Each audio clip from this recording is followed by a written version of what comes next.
Mike messes with music. Welcome to the second of 3 parts of the Spark Live series. We're going to cover the Spark Control X today. Hey, it's Mike messing with more music. Welcome to part 2 of 3 of our Spark Live review series. The first obviously was focused on the Spark Live amp itself. This episode is going to be focused on the Spark Control X. And the Spark Control X is a really great way to be able to easily move between the tone settings that you can control on the Spark Live. As you would have seen in the earlier video, there are 8 guitar tone settings that you can set up with different pedals and configurations. It's awesome, right? But being able to make those changes without touching the amp, without messing with the app, you can do it right with your foot. So we're going to look at how that works. That's the primary purpose of this video. Interestingly though, as we were looking at the reviews, as we looked at the reviews which were already online about the Spark Control X, I came across a couple of things I want to address. One of them, and we've got them listed here, one of them is that there's a switching delay reported when using the app. So obviously the app needs to be used when you're working with a Spark device that doesn't have a place to connect the Bluetooth connection to the amp. And in the case of the Spark Live, you do connect by Bluetooth. And I don't think there's any switching delay. We'll take a look. But when using the app, and use the app when you're using it with, for instance, with the Spark Mini, and when you're using it with the Spark Go. So we will try it out with the app and the Spark Mini and the Go really quickly at the beginning of this video, just to see, is there a problem with the switching speed? Because the person complaining about this said it was not appropriate for live performances because there was this delay that obviously doesn't work in the music. So when you wanted to switch, for instance, when you go to chorus, you want a different sound.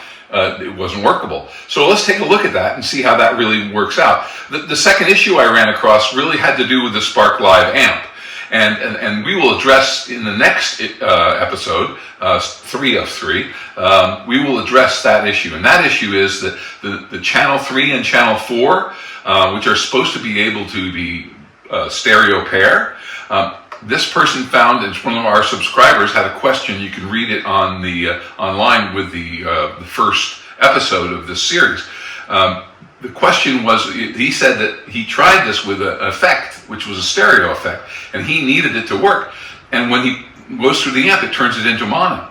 Now, stereo plays through when you are Bluetooth streaming into the amp, but apparently not when you are using channel 3 and channel 4. I'm going to study this a bit more and present that to you in the upcoming video.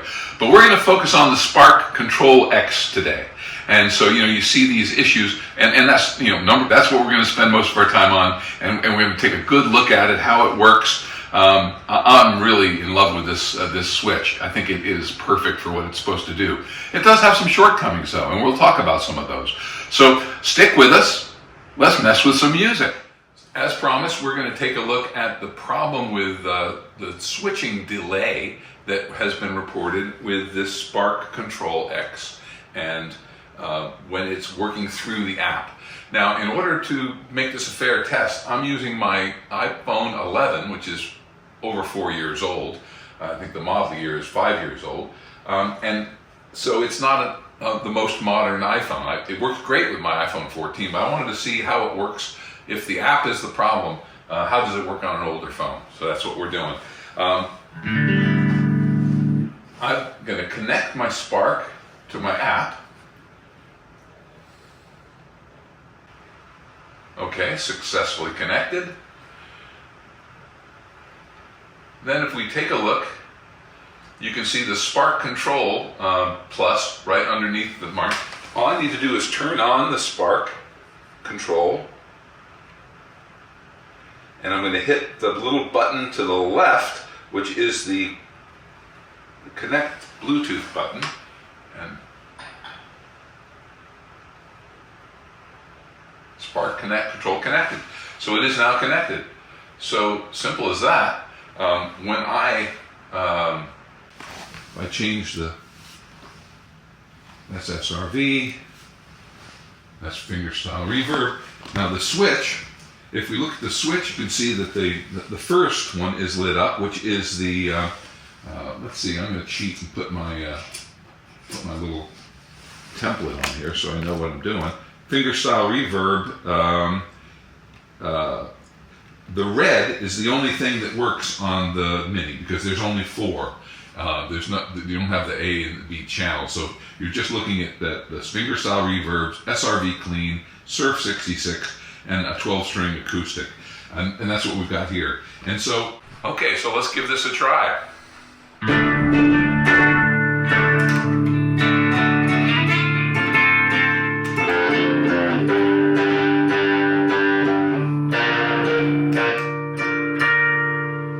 No delay. There's definitely no delay as it switches between those different tone sets. So let's try it on the go. On the go, so to speak. Okay. I'm going to make this switch live. I'm going to turn this one off. I'm going to set it aside. I'm going to stick this here, turn it on.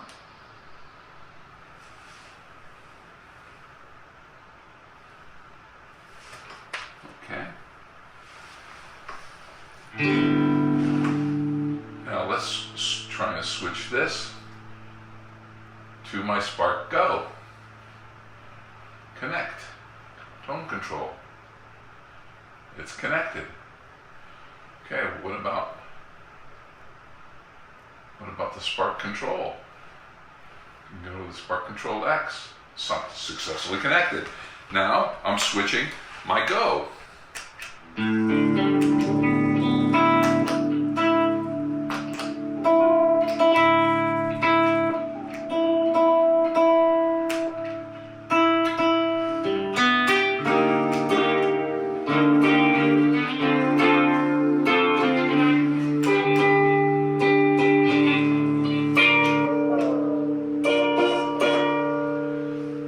No delay.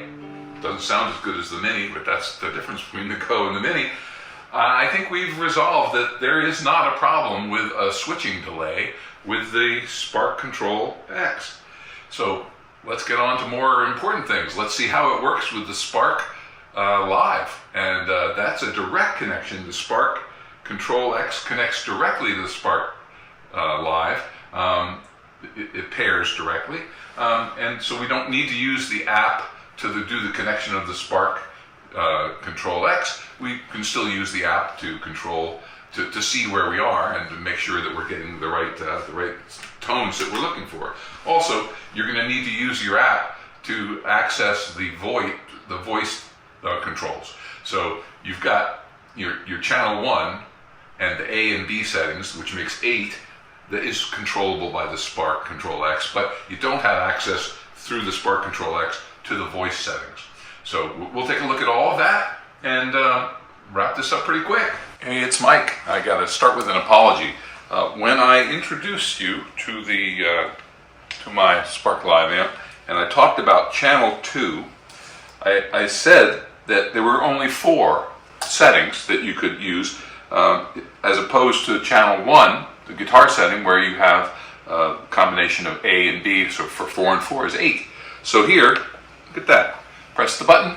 There's an A and a B on channel 2 as well.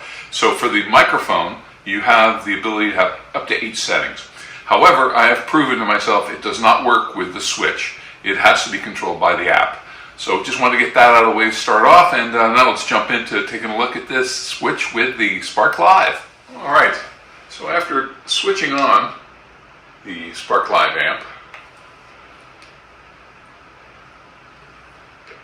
what I'm going to do is, let's go this way, don't wind it all up. Right here there's a pairing button, and when I press this pairing button, you'll see a light start to flash. I'm going to turn on my switch. I'm going to press the pairing button on this one, the Bluetooth button. Then I'm going to press this button, and you're going to see the flashing here. The 2 blue lights light up,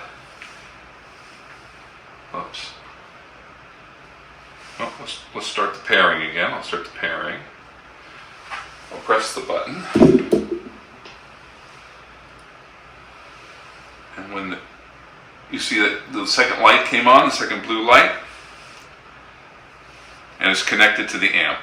So you can see there's a button here for app and there's a button for amp, and we see that this is now connected to the amp. I'm going to kick off my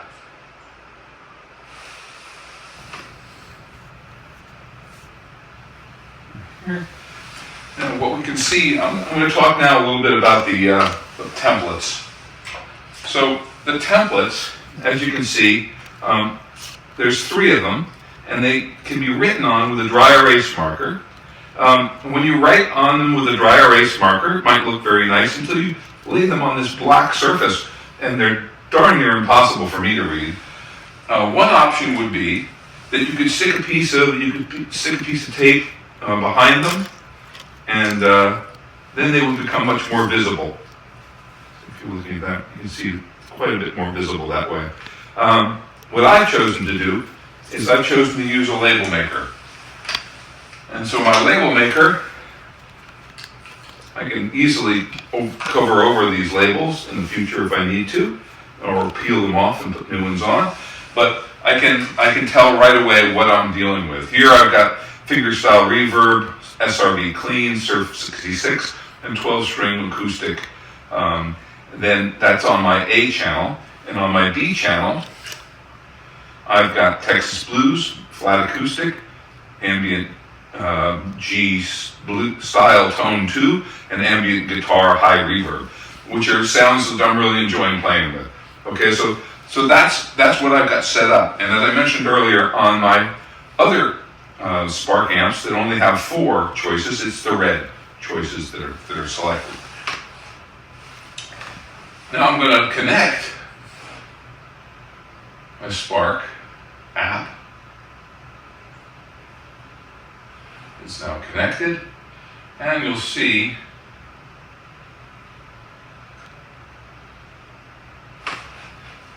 when we go to tones that I have control by pressing the button. Okay? So, simple as that, and I'm going to go grab the guitar.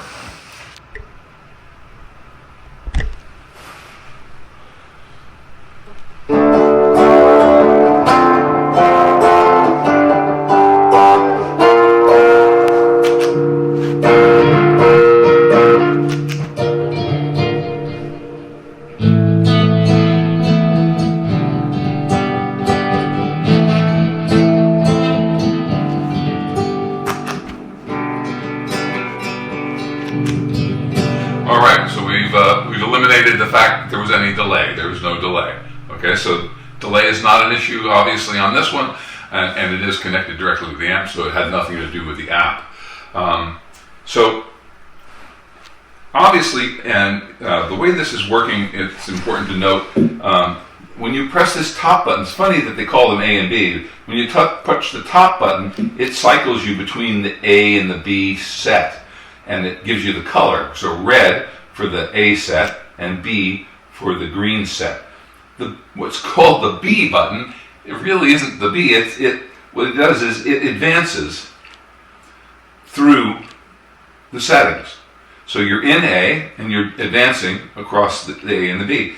Now, an interesting point I find is if I am on flat acoustic on the B setting, and then when I go to the A setting, I'm on Surf 66. When I switch back and forth, it remembers the 2 that I switched back and forth. So that's very handy. So when you're in a set and you know that you're going to want to switch between 2 settings, you can easily do it that way. You can easily just put one on A, put one on B, and just switch back and forth by hitting the A button. Okay, so I go from Surf 66.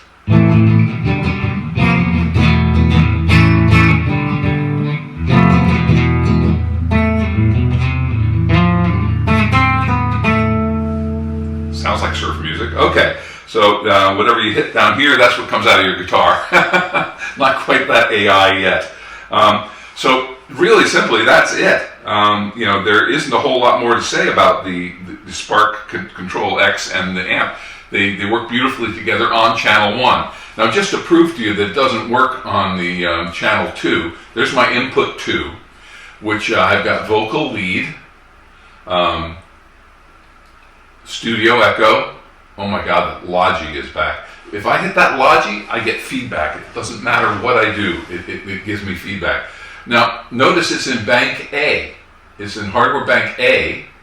On hardware bank B, I've got acoustic guitar with warm tones, modern tones, a bass guitar. This is for microphoning instruments. Okay, so there's a whole bunch of microphone settings that are for picking up acoustic instruments, which is great. That's the way these are divided, but you wouldn't have to do that. You could have a variety of different vocals as well in that other one. But you have to do it from here. For instance, if I hit the button down here for that's channel A, the channel 1, A4. Again, I'll hit it again. Input 1, hardware's preset has been switched to 4. Okay, so it's telling me that the only thing it's doing when I hit that is it's changing the preset that is set up on the